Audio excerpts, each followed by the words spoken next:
வணக்கம் Kaverians. American share market அப்படியே வெகுவாக கரெக்டாக இருக்குன்னு சொல்லலாம். SP 500 பார்த்திங்கன்னா நியர்லி 9% ட்ராப் ஆகிருக்கு. டவ் ஜோன்ஸ் 900 பாயிண்ட்ஸ் நேற்று ட்ராப் ஆகிருக்கு. ஏன் அப்படின்னா ஒரு ரிசெஷன் அமெரிக்காவில் வந்துடும் அப்படிங்கிற அந்த ஃபியரில் குறைய ஆரம்பிச்சிருச்சு. ஈவன் த மெக்னிஃபிஷன் 7 சொல்லுவாங்க பாருங்கள், அந்த ஷேர்ஸ் எல்லாமே நியர்லி அபவுட் 6% வரைக்கும் கரெக்டாக இருக்குது. தட் இஸ் செப்டம்பர் 24 இருந்த ப்ரைஸுக்கு மோஸ்ட் ஆஃப் தம் போயிடுத்து அப்படின்னு தான் சொல்கிறாங்க. ஸோ இது ஒரு 1 வீக் பேக் நம்ம வீடியோ ஒன்று போட்டோம், அதில் கூட இதை பற்றி சொல்லிட்டு இருந்தோம். ஏன் ட்ரம்ப் இந்த மாதிரி டாரிஃப் மெஷர்ஸ்லாம் எடுக்கிறாங்க அப்படிங்கிறதுக்கு காரணத்தை சொல்லியிருந்தோம். அமெரிக்காவில் நிறைய ப்ராப்ளம் இருக்குது. இதை எப்படி கரெக்ட் பண்ணணும் அப்படிங்கிறதுக்கு தான் இந்த ட்ரம்ப் இந்த மாதிரி டாரிஃப்லாம் இம்போஸ் பண்ணிகிட்ருக்காரு நிறைய எக்ஸ்போர்ட்டர்ஸ் மேலே அப்படின்னு சொல்லிட்டு இருந்தோம் நம்ம. ஸோ இப்போ அது ஆல்மோஸ்ட்டு ட்ரூ ஆகிட்டுருக்கு போல இருக்குது. இது ரிசெஷன் அமெரிக்கா வந்துச்சுன்னா அது இன்னும் ஏன்னோ பாதிக்கும் வேர்ல்டு ஓவர். ஏன் அப்படின்னா 65% ஆஃப் தி, அதாவது ஸ்டாக் எக்ஸ்சேஞ்சு அண்ட் அதர் அசெட்ஸில் அமெரிக்கா தான் ஒரு டாமினேட்டிங் ஃபோர்ஸ். அதனால் அங்கே ஏதாவது நெகட்டிவ் ஏதாவது இருந்துச்சுன்னா இந்த வேர்ல்டு ஓவர் இதனால் அஃபெக்ட் ஆகும். அப்புறம் மோரோவர் இவருடைய பாலிசி அனௌன்ஸ்மெண்ட்லாம் பார்த்தோம்னா ஒன்று இன்றைக்கி சொல்கிறாரு, அடுத்த நாள் அதை அப்படியே மாற்றிக்கிறாரு, அப்புறமேல் திருப்பியும் எக்ஸ்டென்ஷன் கொடுக்குறாரு. இந்த மாதிரி பண்ணிகிட்டே இருக்கிறதுனாலையும் ஒரு லாட் ஆஃப் அன்சர்டன்ட்டி. எப்பொழுதுமே மார்க்கெட்டு இந்த அன்சர்டன்ட்டியை எப்பொழுதுமே ஒத்துக்காது ஆக்சுவலாக. அண்டு அதனாலேயும் இந்த கரெக்ஷன் நடக்குதுன்னு சொல்லலாம் நம்ம. இதே சமயத்தில் பார்த்திங்கன்னா இந்த பிரெண்ட் க்ரூட் பாருங்கள், அது $69 ஆகிடுது. அதுதான் most important crude price. And dollar இண்டெக்ஸும் 103.6 அந்த மாதிரி வந்திருக்கு. அண்டு இந்த 10-year the bond yield, that is American Treasury bond yield பார்த்திங்கன்னா அது கூட இட்ஸ் அபவுட் 4.18 4.2 வரைக்கும் கொட்டாயிட்ருக்கு. இதெல்லாம் என்ன சொல்லலாம் அப்படின்னு பார்த்திங்கன்னா அமெரிக்கன் எக்கானமி ஸ்லோ டவுன் ஆகிட்டுருக்கு இந்த மாதிரி அன்சர்டன்ட்டி பாலிசினால் அப்படின்னு கூட நம்ம சொல்லலாம். அப்படியே இந்தியாவுக்கு வந்தோம்னா இங்கே என்ன நடக்குது அப்படின்னா நேச்சுரலி அமெரிக்கா அங்கே இருக்க ஷேர் ப்ரைஸஸ்லாம் குறையும் போது அது திருப்பியும் இந்தியாவையும் அஃபெக்ட் பண்ணோம். ஆனால் நேற்று எஃப்ஐஐஸ் விற்றது பார்த்திங்கன்னா வெரி ஸ்மால் குவான்டிட்டி தான். அதனால் பர்ச்சேஸ் பண்ணதும் பார்த்திங்கன்னா இந்த டிஏஐஸ் இருக்காங்க, அவங்க கூட ஒரு ஸ்மால் குவான்டிட்டி தான் பர்ச்சேஸ் பண்ணியிருக்காங்க அப்படின்னு சொல்லணும். அப்புறம் இந்த வீடியோவில் 2 இம்பார்ட்டன்ட் பர்ச்சேஸ் பண்ணியிருக்காங்க, எஸ்பெஷலி நம்ம ஃபார்மா கம்பெனிஸு. ஸோ அதை பற்றி என்னன்னு சொல்கிறது ரொம்ப இம்பார்ட்டன்ட் நினைக்கிறேன் நான். ஏன்னா ஃபார்மா கம்பெனிஸுக்கு ஒரு ரெசிப்ரோக்கல் டேக்ஸ் வரப்போகுதுன்னு சொல்கிற டைமில் இந்த சன் ஃபார்மாவும் சிஞ்சின் இன்டர்நேஷ்னல் அந்த கம்பெனி அமெரிக்காவில் போய் 2 கம்பெனிஸை வாங்கியிருக்காங்க. ஸோ அது என்னென்ன கம்பெனி, இதனால் அந்த கம்பெனிக்கு பெனிஃபிட் இருக்குமா இல்லையா அப்படிங்கிறதையும் இந்த வீடியோவில் பார்த்தலாம். ஃபஸ்ட்டு சன் ஃபார்மா எடுத்துக்கோங்க. அந்த சன் ஃபார்மா ஒரு அமெரிக்காவில் இருக்க த நாஸ்டாக் லிஸ்டட் கம்பெனி, அந்த கம்பெனியை அவர் வாங்கியிருக்காரு. அது எந்த ஏரியாவில் அவங்க ஸ்பெஷலைஸ் பண்ணுறாங்கன்னு பார்த்தீங்கன்னா ஆன்காலஜி அப்படின்னு சொல்லலாம். இந்த கம்பெனி பேர் செக் பாயிண்ட் தெரப்பியூட்டிக்ஸ் அப்படின்னு பேர். ஸோ $355 million கொடுத்து வாங்கியிருக்காரு. இவங்கக்கிட்ட ஒரு ரீசண்டாக FDA அப்ரூவ் பண்ண ஆன்காலஜி இது இருக்குது, ட்ரக் இருக்குது. ஸோ அதை தான் இவங்க ஏம் பண்ணியிருக்காங்க. ஏன்னா இது இவங்களுடைய பிஸ்னஸுக்கு உகந்ததுன்னு சொல்லலாம். ஏன்னா இவங்க மேஜராக அமெரிக்காவில் ஃபோக்கஸ் பண்ணுறதுன்னு பார்த்திங்கன்னா இந்த ஸ்பெஷாலிட்டி சேல்ஸ் அப்படின்னு சொல்லலாம். ஏன்னா இதுக்கு நிறைய மார்ஜின் இருக்கும். ஈவன் ஒரு ரெசிப்ரோக்கல் டேக்ஸு வந்துச்சுன்னா கூட இவங்க மேனேஜ் பண்ண முடியும். அஃப்கோர்ஸ் சன் ஃபார்மான்னு பார்த்தீங்கன்னா இவங்க வந்து ஒரு கேஷ் ரிச் கம்பெனி அப்படின்னு தான் சொல்லலாம். நியர்லி ஒரு $3 பில்லியன் கேஷ் ரிசர்வ்ஸ் வச்சுருக்காங்க. அதை யூஸ் பண்ணி தான் இந்த கம்பெனியை வாங்க போகிறதா சொல்லியிருக்காங்க. ஸோ இது வந்து நாஸ்டாக் லிஸ்டட் கம்பெனினால சம் ப்ரொசீஜர்லாம் ஃபாலோ பண்ணும் பிஃபோர் ஃபுல்லாக அக்வயர் பண்ணுறதுக்கு. And at the same time இவங்களுடைய ப்ரீவியஸ் அக்யூசிஷன் ஒன்று கூட இருக்குது. அது வந்து நியூயார்க் ஸ்டாக் எக்ஸ்சேஞ்சில் லிஸ்ட் ஆனது. அது வந்து இஸ்ரேலி கம்பெனி டாரோங்கிற கம்பெனி. அதை வந்து இப்போ தான் இன்டெக்ரேட் பண்ணாங்க. தெர் இஸ் ஒரு லெஸ் தென் 1 இயர் தான் இருக்கும். ஆனால் ஒரு 17 இயர்ஸ் ஆச்சு அதை வந்து கம்ப்ளீட்டாக அக்வயர் பண்ணி டீலிஸ்ட் பண்ணுறதுக்கு. அண்டு அஃப்கோர்ஸ் இதுக்கு முன்னாடி தெரியும் 2013 வந்து ரேன்பேக்ஸியை அக்வயர் பண்ணாங்க. அதனால தான் இந்த சன் ஃபார்மா வந்து இந்தியாவில் நம்பர் 1 ஃபார்மா கம்பெனியும் ஆக முடிஞ்சிச்சு. இப்போ கம்மிங் டு இவங்களுடைய செக் பாயிண்ட் தெரப்பியூட்டிக்ஸ் அப்படின்னு சொன்ன பாருங்கள், அந்த கம்பெனி இவங்க வந்து ஒரு எஃப்டிஐட்டேருந்து ஒரு அப்ரூவல் வாங்கியிருக்காங்க. அந்த கம்பெனி அந்த ட்ரக் பெயர் என்னன்னு பார்த்தீங்கன்னா கோசி பெலிமாப் அப்படின்ட்டு அந்த கம்பெனி. அந்த ட்ரக் வந்து இவங்களுடைய பிஸ்னஸில் ஈஸியாக இன்டெக்ரேட் பண்ண முடியும். ஏன் அப்படின்னு பார்த்தீங்கன்னா இவங்க வந்து டெர்மட்டாலஜிஸில் இவங்க வந்து ஒரு பெரிய போர்ட்ஃபோலியோ வச்சுருக்காங்க. இவங்களுடைய அனதர் இம்பார்ட்டன்ட் ட்ரக் இலூமியா அப்படிங்கிறது வந்து இந்த தேர்ட் ஃபேஸ் ட்ரையலில் இருக்குது. இதே சமயத்தில் இவங்களுடைய ஆன்டி டயபெட்டிக் ட்ரக்கு கூட இந்த ஜென்ரிக் வெர்ஷன் வந்து இப்போ வந்து டெஸ்டிங் ஃபேஸில் இருக்குது. தெர் இஸ் அந்த ஃபேஸ் 1 ட்ரையலில் இருக்குது. பார்ப்போம் என்றைக்கு அது மார்க்கெட்டு வருது அப்படின்ட்டு. ஸோ இவங்களுடைய ஸ்பெஷாலிட்டி சேல்ஸ் பிஸ்னஸ் இன்க்ரீஸ் பண்ணுறதுக்காக இந்த கம்பெனி வாங்கிறதுனால இவங்க வந்து இவங்களுடைய சேல்ஸ் வந்து பாதிக்காது அப்படின்னு தான் நம்ம எடுத்துக்கணும். அது வந்து இது வந்து ஒரு குட் மூவாக தான் இருக்கும்னு கூட சொல்லலாம் நம்ம. இப்போ கம்மிங் டு த சிஞ்சின் இன்டர்நேஷ்னல்ங்கிறது இது வந்து ஒரு பயோசிமிலர் கம்பெனி. அண்டு இதில் வந்து இதை பற்றி நிறைய தெரியணும்னா பயோசிமிலர்னால் என்ன, இல்லாட்ட பயாலஜிக்ஸ்னால் என்ன அப்படிங்கிறத நம்ம விரிவாக வந்து நிறைய வீடியோவில் சொல்லியிருக்கோம். ஸோ அது உங்களுக்கு தெரியணும் அப்படின்னா அதை போய் பார்த்திங்கன்னா தெரிஞ்சுக்கலாம். இந்த கம்பெனி வந்து இப்போ வந்து த ரிசர்ச் அண்ட் டெவலப்மெண்ட் ஹப்புன்னு சொல்லுவாங்க வேர்ல்டில். இது வந்து ஒரு 9 பிளேசஸில் இருக்குது. இந்த சார்ட்டை பார்த்தாலே தெரியும். அதில் வந்து நியர்லி ஒரு 4 பிளேசஸ் அமெரிக்காலேயும் அண்டு ஒரு 4 பிளேசஸ் வந்து யூரோப்லேயும் இருக்குது. அண்ட் அஃப்கோர்ஸ் இந்த 9th ஒன்று வந்து ஜப்பானில் இருக்குது.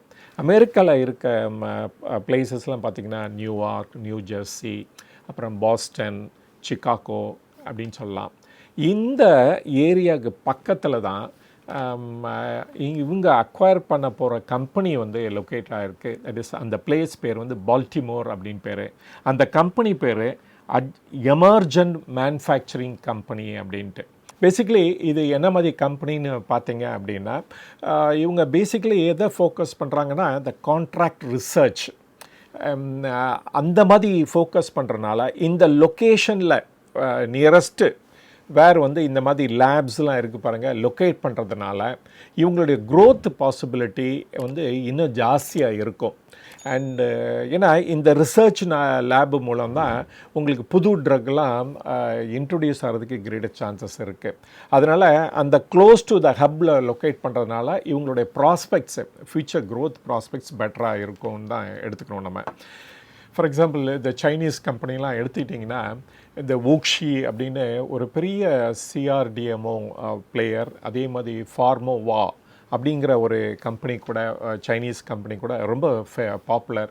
இவங்கெல்லாம் இந்த மாதிரி லொக்கேஷனில் வந்து அவங்களுடைய ரிசர்ச் சென்டர்ஸ் வச்சுருக்கனாலையும் அவங்களுடைய க்ரோத் வந்து ட்ரெமெண்டஸாக இருக்குது. ஸோ சிஞ்சின் இன்டர்நேஷ்னலும் இந்த மாதிரி contract research and drug development ஆர்கனைசேஷனில் இருக்கிறனால இந்த ரெசிப்ரோக்கல் டேக்ஸோட இம்பேக்ட் வந்து ரொம்ப மினிமமாக தான் இருக்கும் இந்த மாதிரி கம்பெனிஸ்க்கு அப்படின்னு சொல்லணும்.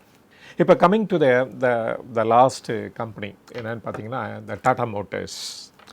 இந்த டாடா மோட்டர்ஸ் பார்த்திங்கன்னா இன்றைக்கி கோட்டாகிறது பார்த்திங்கன்னா அரௌண்ட் 650 அந்த மாதிரி கோட்டாகிட்டுருக்கு. ஆனால் ஒரு 3-4 மந்த்ஸ் பேக் பார்த்திங்கன்னா நீங்களே ஒரு 1100 வரைக்கும் கோட்டாகிட்டு இருந்த கம்பெனி ஆக்சுவலாக. இந்த டைமில் இந்த கம்பெனியோட ப்ராஸ்பெக்ட்ஸ் என்ன இருக்குது அப்படிங்கிறது தான் நான் சொல்ல போகிறேன். இதுதான் என்னுடைய அறிவுக்கு எட்டினது அப்படின்னு சொல்லுவேன் நான். இந்த டாடா மோட்டர்ஸோட மெயின் பிஸ்னஸ் செக்மெண்ட் என்னன்னு பார்த்தீங்கன்னா, ஒன்று வந்து கமர்ஷியல் வெஹிக்கிள் டிவிஷனு, இன்னொன்று வந்து பேசஞ்சர் வெஹிக்கிள் டிவிஷன். ஸோ இதுதான் மேஜராக 2 டிவிஷன் இருக்குது இவங்கக்கிட்ட. அந்த பேசஞ்சர் வெஹிக்கிள் டிவிஷனில் பார்த்தீங்கன்னா இந்தியன் விங் ஒன்று இருக்குது அண்டு வந்து ஃபாரின் விங் ஒன்று இருக்குது. அந்த ஃபாரினில் தான் இந்த ஜாகுவார், இந்த லேண்ட் ரோவர் அந்த இதில் வந்து இன்டகிரேட் ஆகிருக்கு. இந்த ஜாகுவார் லேண்ட் ரோவர் பிஸ்னஸ் தான் நியர்லி அபவுட் 70% அவங்களுடைய ரெவன்யூ கொடுக்குற பிஸ்னஸ் இவங்க ஓவரால் பிஸ்னஸில். அப்படி இருக்கும்போது அதோட பர்ஃபார்மன்ஸ் தான் ரொம்ப கிரிட்டிக்கல். இன்றைக்கி பார்த்தீங்க அப்படின்னா அவங்களுடைய ஜாகுவார் லேண்ட் ஓவர் சேல்ஸ் பார்த்தீங்க அப்படின்னா, and it is an international company. அதனால் நம்ம வந்து த்ரூ அவுட் த வேர்ல்டு வந்து அவங்களுடைய சேல்ஸ் என்ன இருக்குது அப்படின்னு பார்க்கணும். ஆர்ஜின் பார்த்திங்கன்னா யூகே, அங்கே வந்து க்ரோத் அவ்வளோவா இல்லை. அண்ட் வாட் அபவுட் த யூரோப்பில் பார்த்தா க்ரோத் இருக்குது. ஆனால் ஹையஸ்ட்டு க்ரோத் எங்கன்னு பார்த்தீங்கன்னா யூஎஸ்ஏ, அங்கே தான் வந்து நிறைய சேல் பண்ணிகிட்ருக்காங்க. அண்டு ரெவென்யூ அங்கேருந்து தான் கிடச்சிட்ருக்கு அவங்களுக்கு. அப்புறம் இன்னொரு இடத்துல வந்து இவங்க ஒரு இம்பார்ட்டன்ட் பிளேயர் அப்படின்னு பார்த்தீங்கன்னா சைனாவில் வந்து இவங்களோட க்ரோத் வந்து டிக்ளைன் ஆகிட்டுருக்கு. அதுவும் நிறைய டிக்ளைன் ஆகிடுது அப்படின்னு சொல்லலாம். ஏன் அப்படின்னா சைனா வந்து இன்றைக்கி வந்து அரௌண்டு 200 பிராண்ட்ஸ் இருக்குது. அண்டு அந்த 200 பிராண்ட்ஸும் நிறைய பேர் வந்து ஷிஃப்ட் ஆகிட்டுருக்காங்க. எதுக்குன்னு பார்த்தீங்கன்னா எலக்ட்ரிக் வெஹிக்கிள்ஸுக்கு. Nearly 60% of the sales in China today எதில் நடக்குது அப்படின்னு பார்த்தீங்கன்னா எலக்ட்ரிக் வெஹிக்கிள்ஸில் தான் நடக்குது. அவங்களோட மார்க்கெட் வந்து ரொம்ப ஹியூஜ். இப்போ நம்மளுடைய மார்க்கெட்டு ஒரு 4.5 மில்லியன் டு 5 மில்லியன் கார்ஸ் இன் அ இயர்னு பார்த்தீங்கன்னா, அண்டு சைனாவோட மார்க்கெட் வந்து நியர்லி அபவுட் 28 மில்லியன். ஸோ அவ்வளோ ஹியூஜ் மார்க்கெட்டு. பட் இருந்தாலும் இந்த குவார்ட்டரில் வந்து அவங்களோட பர்ஃபார்மன்ஸ் ரொம்ப புவராக இருக்குது. அப்புறம் இந்த ரெஸ்ட் ஆஃப் த வேர்ல்டு எடுத்துக்கிட்டிங்கன்னா இன்க்ளூடிங் இந்தியா, அவங்களோட ஜாகுவார் லேண்ட் ரோவோட சேல்ஸ் பார்த்திங்கன்னா அதுவும் வந்து நிறைய குறைஞ்சிருச்சு. So only rest of the Europe and அமெரிக்காவில் க்ரோத் இருக்குது. மித்த எல்லா இடத்துலையும் ஒரு ஹியூஜ் டிக்ளைன் இருக்குது. அப்புறம் இந்த ஜாகுவார் லேண்ட் ஓவரோடைய மேஜர் ரெவென்யூவை இந்த இதுலேருந்து தான் வருது, அபவுட் 72%. அதனால் வந்து இந்த பர்ஃபார்மன்ஸ் ரொம்ப இம்பார்ட்டன்ட். இந்த பர்ஃபார்மன்ஸ் நல்லா இல்லைன்னு வச்சுக்கோங்க, டெஃபினட்டு இவங்களுடைய பிஸ்னஸ் வந்து இதனால் அடிப்படும் அப்படின்னு தான் எடுத்துக்கணும் நம்ம. இதே சமயத்தில் இந்தியாவில் வந்து இவங்க இவி வெஹிக்கிள்ஸும் இன்ட்ரொடியூஸ் பண்ணியிருக்காங்க அண்ட் த லோ எண்ட் லெவலில். ஸோ இந்த பர்ஃபார்மன்ஸ் நல்லா இருந்தால் கூட பட் வந்து இதோட ரோல் வந்து அந்த டோட்டல் ரெவென்யூவில் பார்த்திங்கன்னா வெரி ஸ்மால் தான், நாட் அ பிக் அமௌண்ட்டு. அதே சமயத்தில் கமர்ஷியல் வெஹிக்கிள் டிவிஷன் அது பார்த்திங்கன்னா அதுவும் வந்து ஃபினாமினலாக க்ரோத்லாம் அச்சீவ் பண்ணலாம் இந்த குவார்ட்டரில். ஸோ நிறைய நெகட்டிவ்ஸ் இருக்குது. தோ அந்த பேசஞ்சர் டிவிஷன் இந்தியாவில் இருக்கிறது மட்டும் பெட்டராக இருக்குது அண்ட் ஆல்சோ லீடர் அப்படின்னு சொல்லலாம் இந்த எலக்ட்ரிக்கல் வெஹிக்கிளில். இப்போ வந்து ஏன் இதை எடுத்து நம்ம பேசுகிறோம் அப்படின்னா, இந்த இவங்களுடைய மேஜர் டிவிஷன்ஸில் எஸ்பெஷலி இந்த ஜாகுவார் லேண்ட் ரோவரில் வந்து நிறைய ப்ராப்ளம்ஸ் இருக்குது. இன் யூகேயாக இருந்தாலும் சைனாவாக இருந்தாலும் நிறைய ப்ராப்ளம் இருக்குது. இதை இவங்க ஓவர் கம் பண்ணுவாங்களா அப்படின்ட்டு. ஏன்னா யூரோப் எடுத்துட்டிங்க அப்படின்னா அவங்க வந்து ஸ்லோவாக எலக்ட்ரிக் வெஹிக்கிளுக்கு மூவ் இன் பண்ணிகிட்ருக்காங்க. வெதர் வந்து ஜாகுவார் இஸ் ரெடியான்னு பார்த்தீங்கன்னா இன்னும் ரெடி ஆகலை. ஸோ ஒரு 27-28 தான் இவங்க வந்து இவங்களுடைய எலக்ட்ரிக் வெஹிக்கிள் மார்க்கெட்டில் வரப்போகுது. ஸோ அது வரைக்கும் பொறுத்து வந்து பார்க்கணும்.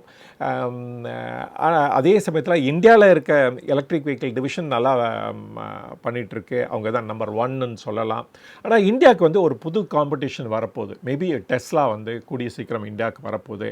அஃப்கோர்ஸ் அது வந்து ரொம்ப ஹை எண்டில் தான் இருக்க போகுது இவங்களுக்கு வந்து. பட் ஆனால் அது வந்து ஒரு நல்ல காம்படிஷன் கொடுக்குன்னு தான் எடுத்துக்கலாம் நம்ம. And not only for Mahindra and Tata, but மித்தவங்களுக்கும் லைக் தி பிஎம்டபிள்யூ இருக்கட்டும், இல்லாட்டா மெர்சடிஸ், இவங்களுக்கு ஒரு பெரிய காம்படிஷன் கொடுக்குன்னு தான் நம்ம சொல்லணும் ஆக்சுவலாக. இதே சமயத்தில் இன்னொரு இதுவும் பார்க்கணும். இப்போ வந்து இவங்க டீமர்ஜ் பண்ண போகிறாங்க இந்த மிடில் ஆஃப் திஸ் இயரில். மேபி பை ஆகஸ்ட் வந்து மேபி இந்த கம்பெனி வந்து டிமர்ஜ் ஆக போகுது. பேசஞ்சர் டிவிஷன் தனியாகவும் அண்டு கமர்ஷியல் டிவிஷன் தனியாகவும் செப்பரேட் ஆக போகுது. ஸோ அப்போ தான் நமக்கு தெரிய போகுது. அதை பை த டைம் வந்து டெஸ்லா வந்து இந்தியாவுக்கு வர்றதுக்கும் சான்சஸ் இருக்குது. ஏன் அப்படின்னா அவங்க வந்து இங்கே மேனுஃபேக்சரிங் சென்டர்ஸ்லாம் ஆரம்பிக்க மாட்டாங்க உடனே. அவங்க வந்து நாக்டவுன் கண்டிஷனில் காரை எடுத்துகிட்டு வந்து இங்கே அசம்பிள் பண்ணி விற்க தான் போகிறாங்க இந்த இனிஷியல் ஸ்டேஜஸில். ஸோ அவங்க வந்து ஒரு குட் காம்படிஷன் இருக்கும் அட் த ஹை அண்ட் சைடில். பட் வந்து இந்தியா என்ன தான் நல்லா பர்ஃபார்ம் பண்ணாலும் இல்லைட பண்ணலைன்னா கூட இந்த டாடா மோட்டர்ஸோட ஃபார்ச்சூனை அவங்களால சேஞ்ச் பண்ண முடியாது. எந்த செக்ஷன் வந்து நல்லா பண்ணும் அப்படின்னா அவங்க ஜாகுவார் லேண்ட் ரோவரோட செக்ஷன் நல்லா பண்ணாதான் இந்த டாடா மோட்டர்ஸோட விதியை மாற்றி அமைக்க முடியும் அப்படின்னு நம்ம கிளியராக சொல்லிடலாம். அவங்களோட ரிசல்ட்ஸை வச்சுட்டு நம்ம சொல்லிடலாம்.